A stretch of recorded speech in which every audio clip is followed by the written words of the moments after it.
أعوذ بالله من الشيطان الرجيم بسم الله الرحمن الرحيم أعوذ بالله من الشيطان الرجيم بسم الله الرحمن الرحيم ولله المشرق والمغرب فأينما تولوا فثم وجه الله إن الله واسع عليم ولله المشرق والمغرب فأينما تولوا تولوا बेटा फोकस करो تولوا فثم وجه الله إن الله واسع عليم واسع عليم واسع عليم وقالوا اتخذ الله ولدا سبحانه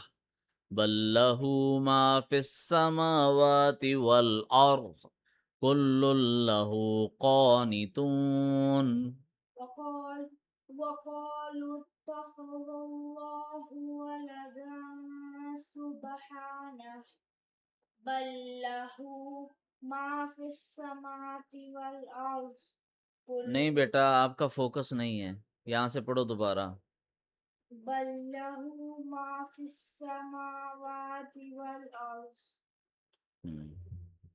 كل كل له قانتون بديع السماوات والأرض وإذا قضى أمرا فإنما يقول له كن فيكون بديع بديع بديع السماوات والأرض وإذا قضى أمرا فإنما يقول له كن فيكون صدق الله العظيم صدق الله العظيم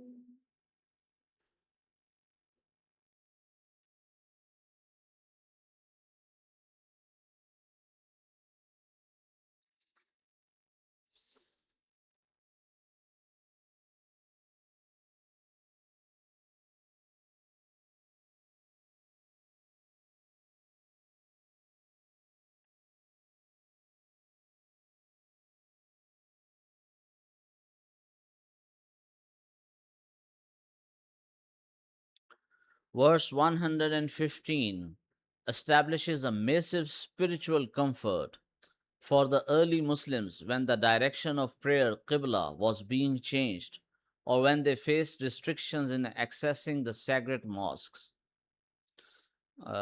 सबसे पहले शुरू में जो मुसलमान थे वो बैतुल मक़दस यानी यरूशलेम की तरफ उस डायरेक्शन में मुंह करके नमाज पढ़ते थे और ये अल्लाह ताला का हुक्म था उनका इम्तिहान लेने के लिए कि कौन से लोग अपने ईमान पे पुख्ता रहते हैं और कौन से लोग फिर जाते हैं Allah declares that to him belong both the east and the west, meaning his presence, power, and ownership encompass the entire universe. यानी मशरिक मगरिब दोनों अल्लाह का है चाहे लोग जेरूशलेम की तरफ मुंह करके नमाज पढ़ें या खाना काबा की तरफ नमाज वो अल्लाह के लिए पढ़ रहे हैं असल जो इम्पोर्टेंस है वो जगह की नहीं है असल इम्पोर्टेंस अल्लाह ताला की ज़ात की है ठीक है तो उस वक़्त क़िबला जो था डायरेक्शन जो थी वो अल्लाह ने वो रखी थी इम्तिहान लेने के लिए और अल्लाह ने समझाया है कि चाहे मशरिक हो चाहे मगरिब हो नमाज तुमने मेरे लिए पढ़नी है Therefore, whichever way you turn your face in prayer, whether due to a legitimate confusion in direction while traveling or by divine command, there is the face of Allah, His presence and pleasure.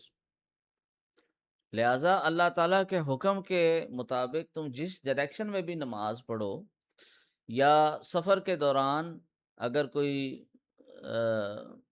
Confusion है क्योंकि उस ज़माने में तो वो compass वगैरह वो चीज़ें नहीं थी तो अगर सफ़र के दौरान कन्फ्यूजन हो जाती है डायरेक्शन की या फिर अल्लाह ताला का हुक्म है ख़ास कि जी तुमने इस स्पेसिफिक डायरेक्शन में नमाज पढ़नी है तो तुम नमाज पढ़ो, क्योंकि अल्लाह जो है वो हर जगह मौजूद है और अल्लाह ताला की मलकियत में तमाम चीज़ें तमाम जगह हैं। Think of it like being outdoors under the open sky. No matter which direction you walk, the sky is still sheltering you from above. हाँ, इसकी मिसाल ऐसे ले लो कि भाई आप बाहर अगर निकलते हैं तो आप चाहे राइट मुड़ें, चाहे लेफ्ट जाएं, चाहे स्ट्रेट जाएं, चाहे बैकवर्ड्स जाएं, आसमान आपको कवर किए हुए होता है, क्योंकि वो चारों तरफ से, हर तरफ से आपको कवर कर रहा होता है। You cannot step outside of Allah's dominion. बिल्कुल इसी तरह हम अल्लाह ताला के की जो मखलूक है, जो उसने जो कुछ भी तख्लीक किया है, उससे हम बाहर नहीं निकल सकते। The verse emphasizes that Allah is all encompassing, His mercy and knowledge has no bounds, and all knowing. He is fully aware of your heart's true intention. अल्लाह ताला हमारी नीयतों को अच्छे तरीके से जानता है और अल्लाह ताला हमें घेरे में लिए हुए है। Note on Allah's attributes, mutashabihat, regarding the mention of the face of Allah in verse 115. Classical scholarship maintains the safe position of correct creed, aqidah. We believe in this attribute exactly as Allah stated it, without trying to explain how it looks.